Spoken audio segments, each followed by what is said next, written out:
Kad si glumac, često si hipohondar. Hoćeš da budeš hitan. Kad si hitan, sve je za tebe, ti si VIP. I kad nisi hitan, srećno.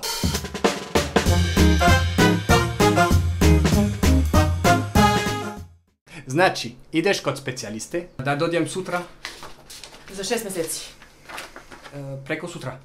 6 mjeseci. Preko sutra. 6 mjeseci i ne treba vam uput. Samo ovako. Ok. A gdje vam je uput? Pa vi ste mi rekli da ne treba uput. Treba uput. Nema termina. Treba vam uput. Ali nema termina. Ali treba vam uput. Opet nema termina. Ali, ako hoćete mogu da vam napišem uput ručno pa da probate sa tim. Okej, može.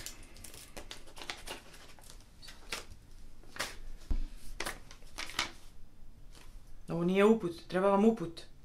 Zakazujemo svakog 5. u mjesecu, dođite tad. Jao, ja sam na odmoru 5.